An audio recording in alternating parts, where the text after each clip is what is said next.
बांकीपुर बेंगलोर नहीं बनेगा, लेकिन यहाँ पर आपको कुछ सुधार होता अगले 2-3 महीने में दिखेगा। बड़ी बात यह है कि ये चुनाव बांकीपुर के नाली गली पर नहीं लड़ा गया है, ये चुनाव लड़ा गया है कि बिहार का नेतृत्व किसके हाथ में होना चाहिए। पटना की हाई प्रोफाइल बांकीपुर सीट से बड़ा राजनीतिक संदेश निकला है। बीजेपी के मजबूत गढ़ माने जाने वाली इस सीट पर जनसुराज के संस्थापक प्रशांत किशोर ने जीत दर्ज कर बड़ा उलटफेर कर दिया है। करीब 19,000 वोटों के अंतर से मिली ये जीत बिहार की राजनीति में नए समीकरणों की चर्चा तेज कर रही है। बांकीपुर, जहां 1995 से बीजेपी लगातार जीतती रही, लेकिन इस बार तस्वीर बदल गई। जनसुराज के प्रशांत किशोर ने बीजेपी उम्मीदवार नीरज कुमार सिंह को 19,324 वोटों से हराकर सीट अपने नाम कर ली।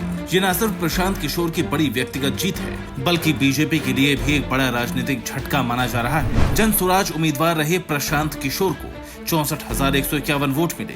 दूसरे नंबर पर बीजेपी के नीरज कुमार सिंह को 44,827 वोट मिले, जबकि आरजेडी की रेखा गुप्ता 14,273 वोटों के साथ तीसरे नंबर पर रही। नतीजे बताते हैं कि मुकाबला सिर्फ बीजेपी और जनसुराज के बीच सिमट गया। आरजेडी तीसरे स्थान पर रही। ऐसे में ये जीत प्रशांत किशोर के लिए बिहार की राजनीति में मजबूत एंट्री का संकेत मानी जा रही है। वहीं बीजेपी को अपने सबसे सुरक्षित गढ़ों में से एक सीट गंवानी पड़ी है। हालांकि इस नतीजे के व्यापक और राजनीतिक असर का आकलन आने वाले चुनावों में ही स्पष्ट होगा।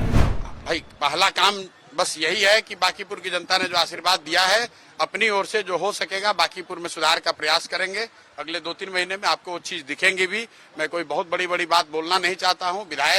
मेरे विधायक बनने से बांकीपुर बेंगलोर नहीं बनेगा, लेकिन यहाँ पर आपको कुछ सुधार होता अगले 2-3 महीने में दिखेगा।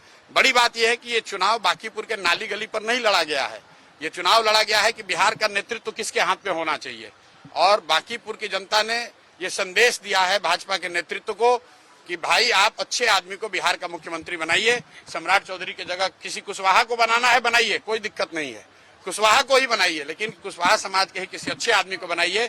हर हालत में बिहार की तरक्की होनी चाहिए, बिहार का विकास होना चाहिए। व्यक्ति कोई जीते, दल कोई जीते, लोकतंत्र है, हार जीत होती रहती है, उससे कोई फर्क नहीं है। बांकीपुर का नतीजा सिर्फ एक सीट का परिणाम नहीं, बल्कि बिहार की राजनीति में बदलते समीकरणों का संकेत भी माना जा रहा है। बीजेपी के गढ़ में जनसुराज की जीत आने वाले विधानसभा चुनाव से पहले सभी दलों के लिए रणनीति पर नए सिरे से सोचने का संदेश देती है।